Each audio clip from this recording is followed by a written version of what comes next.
l'actualité africaine à présent, en République démocratique du Congo, pouvoir et opposition ne sont toujours pas parvenus à un accord pour sortir le pays de la crise politique provoquée par le maintien à la tête de l'État du président Joseph Kabila.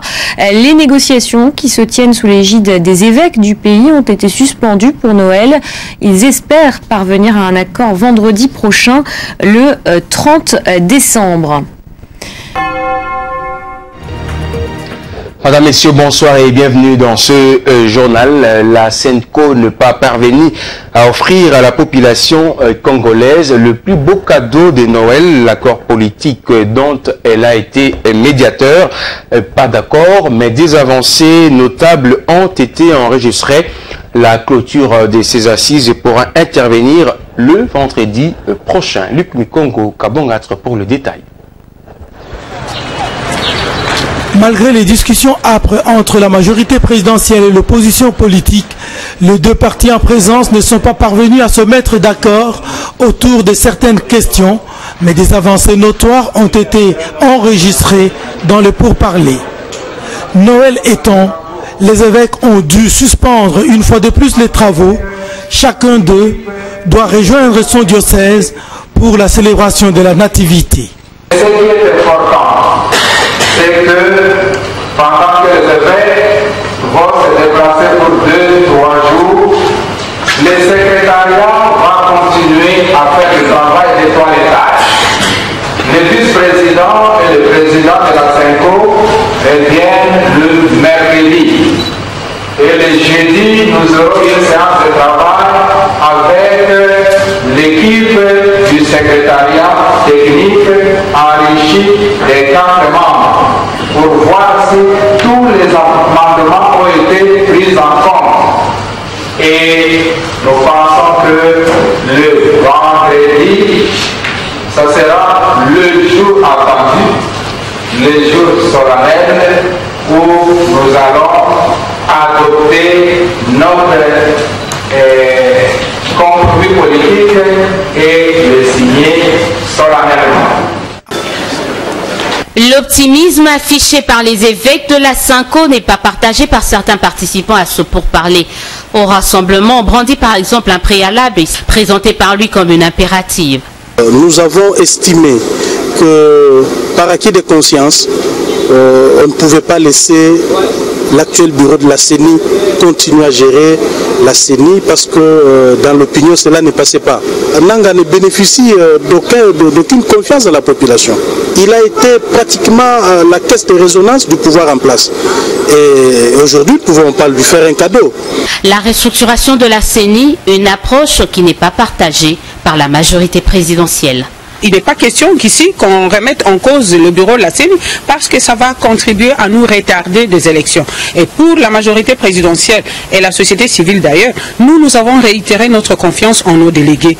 Et si c'est l'opposition qui veut retirer l'un ou l'autre, bon, ils vont se conformer à la loi et ils sont libres d'y procéder. Hormis la problématique de la CENI, la gestion de la territoriale divise également les composantes en présence. Vous vous imaginez qu'on ait toutes les provinces actuellement gérées par le PPRD et qu'on ait des secrétaires exécutifs de la CENI gérés par des gens du PPRD. Et vous croyez qu'on aura de bonnes élections? Nous voulons que cette gestion soit consensuelle jusqu'au niveau des provinces. Quelque chose sur laquelle nous nous sommes convenus, c'est d'abord la gestion inclusive du gouvernement au niveau central. Et pour le reste, c'est la territoriale, les autres entités territoriales décentralisées. Nous avons la nécessité d'aller aux élections locales. Parce qu'au lieu que les bourgmestres et les autres les maires continuent à être nommés, nous avons besoin que les maires soient élus. Et ça sera la solution définitive. À ce stade, les uns et les autres estiment ne plus être en mesure de franchir une ligne rouge en termes de concessions déjà faites des parts et d'autres. D'abord pour la paix. Sachez également que l'Angola vient de retirer ses militaires présents en RD Congo depuis de longues dates. Une source diplomatique angolaise signale que ces militaires seraient partis sans pour autant être relevés. Bonsoir, bon nombre d'événements ont marqué la semaine du lundi 19 au samedi 24 décembre 2016. Le gouvernement Badibanga investit, a titré le vrai modérateur.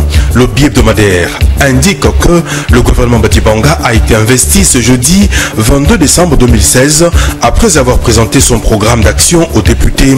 Le souhait des élus du peuple est que le gouvernement s'attaque rapidement aux défis principaux auxquels il doit faire face. Les choses bougent à la Senco.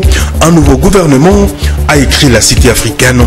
Le journal a souligné que les discussions politiques initiées par la Senco entre la partie signataire de l'accord politique de la Cité de l'Union africaine et la coalition de l'opposition conduite par le rassemblement semblent être à la décrispation. Après une probable signature de nouvel accord ce week-end, la suite des événements prévoit qu'un nouveau gouvernement conduit, cette fois-ci par une personnalité dûment présentée par le rassemblement, soit mise en place. Journée du 19 et 20 décembre, le Bureau conjoint des Nations Unies pour les droits de l'homme dresse un bilan provisoire des victimes, a rapporté Congo Nouveau.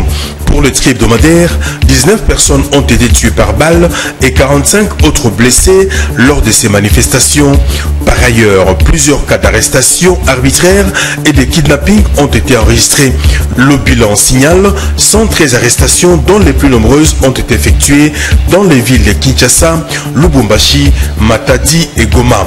Franck Diongo, hospitalisé à la clinique Ngaliema, a révélé la Cité africaine. La consoeur a souligné que l'élu de la Lukunga a été tabassé lors d'incidents qui a opposé à son domicile des éléments de la garde républicaine à des vigiles commis à sa sécurité.